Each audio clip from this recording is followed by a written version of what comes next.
Hello my friends, welcome to my channel, Lindy's Magpie Reads. And if you're new here, I'm Lindy.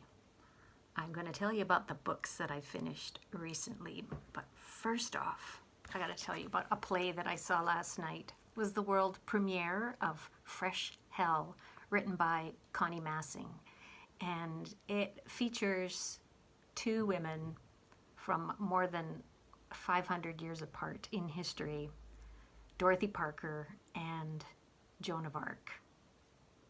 And I really recommend this if you see it, if you live in Edmonton or you see it coming to a theater house near you.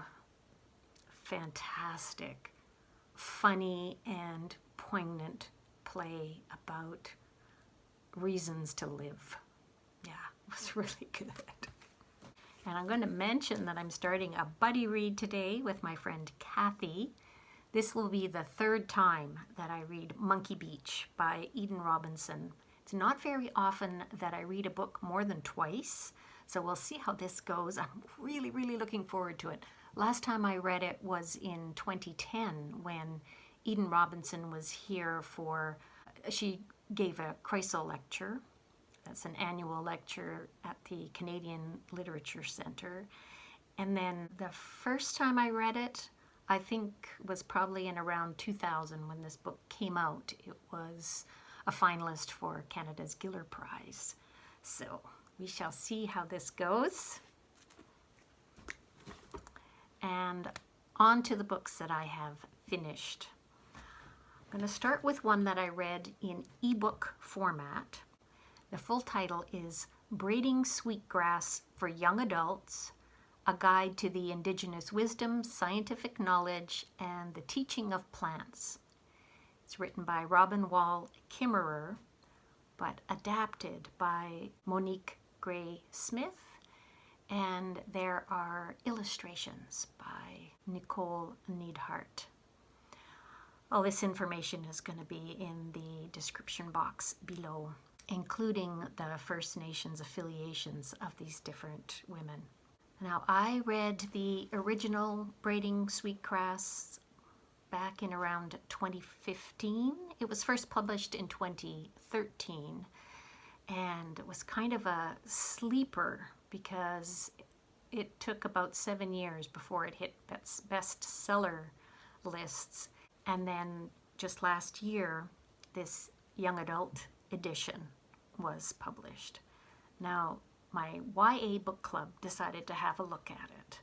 We had our discussion a couple of nights ago, and I wasn't the only one who was mystified about why they felt they needed to do this. So for those of us who had read the original, as far as we could tell, this is a book that would work just fine with teens. It didn't need to have an adaptation unless we're talking about like grade 7 or 8, like really on the young end of teenagers. The text has been simplified, but it's simplified so much that it really emphasizes being didactic. And there are reflection questions throughout that I found extremely irritating, like my intelligence was being insulted. Again, I wasn't the only one in the book club. Most of them said they just were skipping over those questions, but the way that they're presented in bold with big black borders, it's pretty hard to skip over them. I think it would have been way better to have them at the back in a teacher's guide or something like that, or for a separate teacher's guide to have been published to use with the original text. And in addition to those kinds of concerns, the digital adaptation is not pretty. I went to a bookstore and picked up the print just so that I could compare it, because I found the layout so awful, and it's way better in print. So if you are interested in this book and you would prefer to get the young adult edition, definitely go for print and not ebook. There are lots of reasons why it is not very reader friendly, and I won't go into all those details. Disappointing. That's what I'm going to say about the adaptation of Braiding Sweetgrass. I would love to hear from any of you who have read this adaptation or read both of them, and to hear what you think, because it has been getting really good critical reviews. But like I said, there were 9 of us at our book club, and nobody gave it a wholehearted thumbs up. So that was too bad. I read another book by an Indigenous author, Heid Erdrich's poetry collection, National Monuments. One of my subscribers recommended this poet. She is Louise Erdrich's younger sister. She's about 9 years younger, I think. She's a very fine poet. I really enjoyed this collection.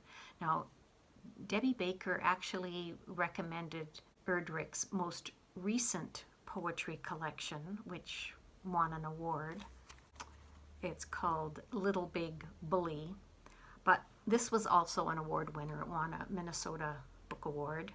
And her style of poetry reminds me so much of my very, very favorite poet, who is also my sweetie, Laurie McFadden.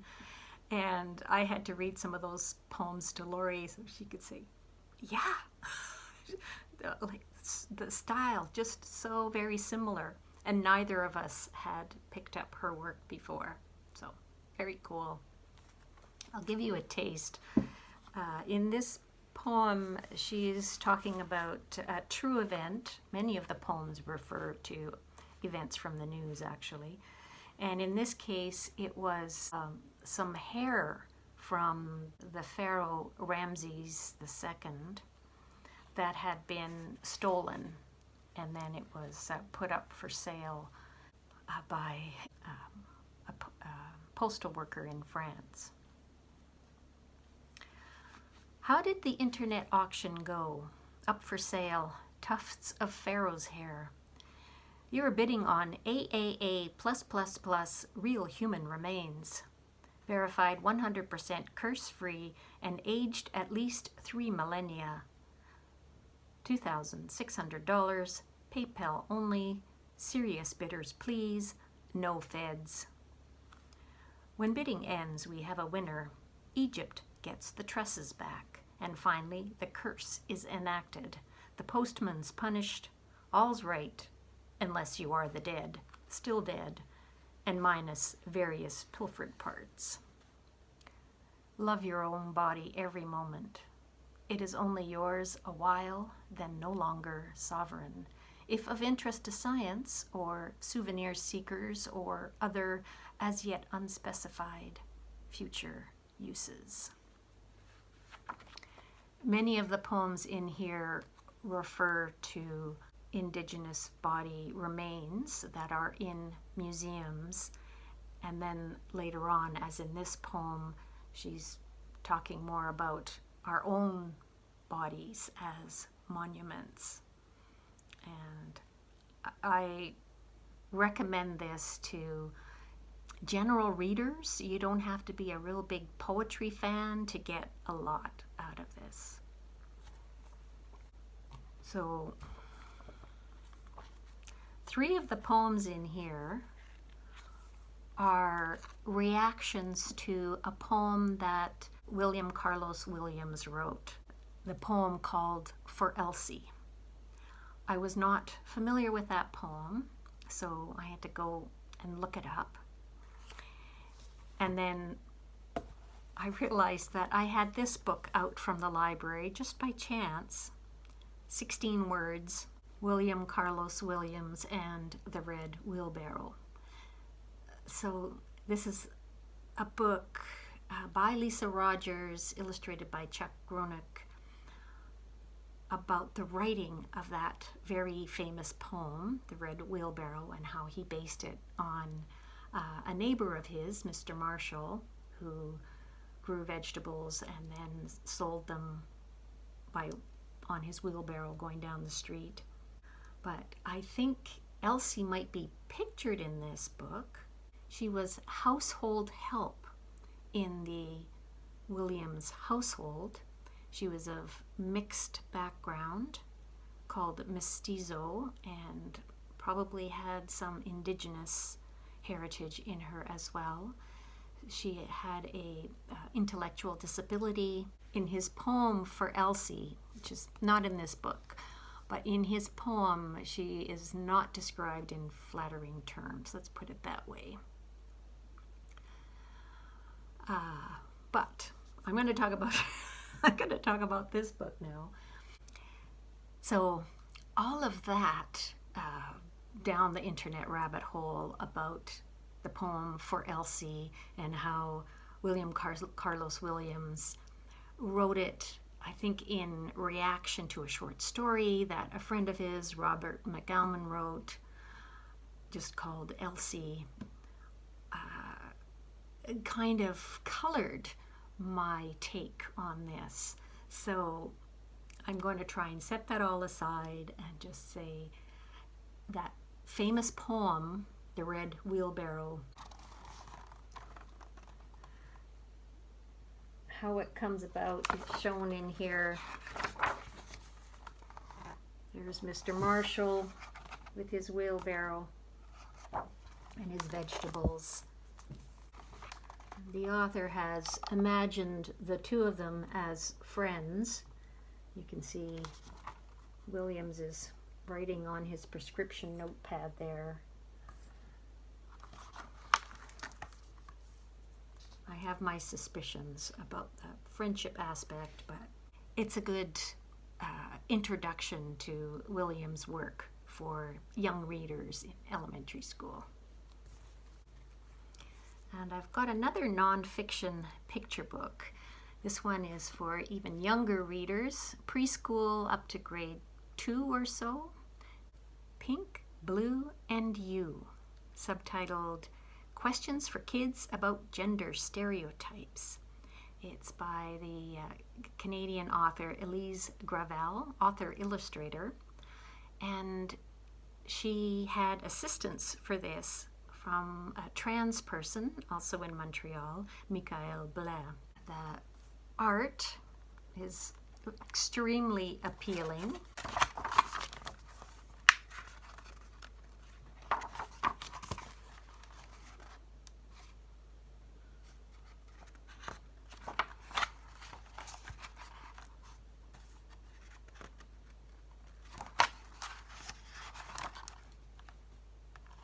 Throughout history, there have been laws and rules telling people how to behave. Women have been told that they shouldn't wear pants, fly planes, run a marathon, vote.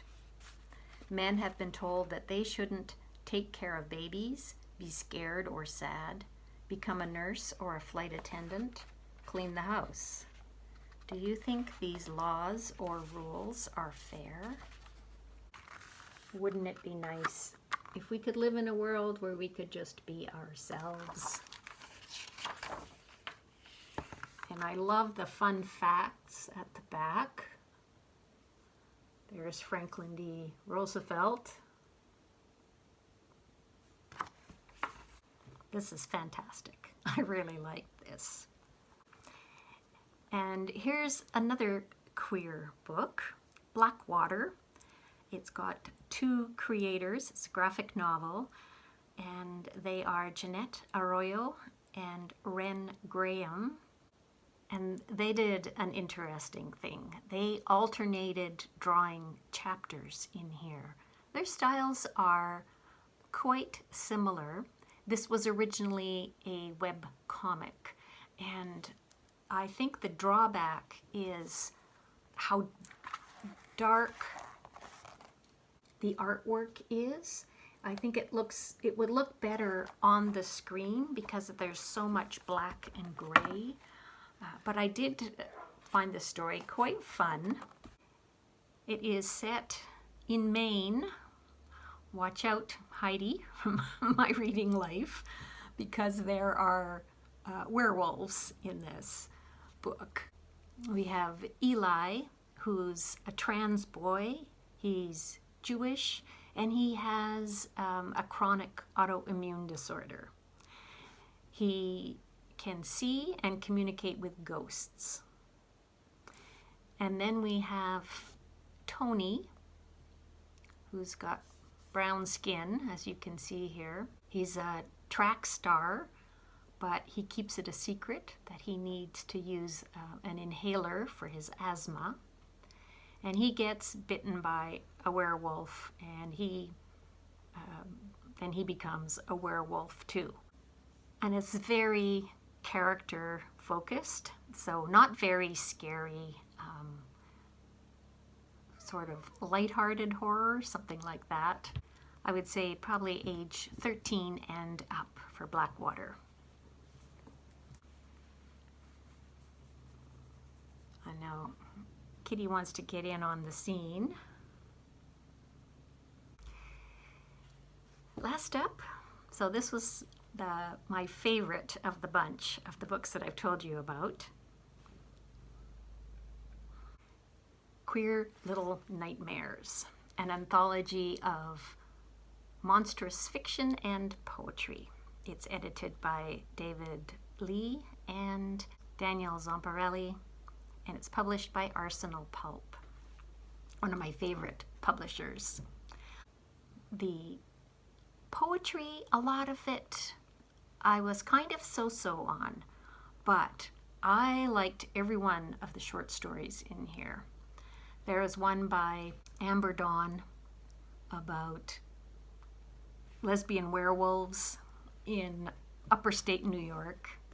There is another one by Hirami Goto, which is about a woman going through perimenopause and her body's doing strange things. The one by Eddie Boudel Tan is the only one that doesn't really have supernatural elements to it, but more about how people are monstrous. I really like that one too. There's a lot of standouts in here. Yeah, I highly recommend this. And the authors are so varied as well. Some are Indigenous, some are Black, there are Asian authors from both Canada and the US. Lots of thrills and surprises in this one. And that's it for my Friday reads. Kitty has come onto my lap here.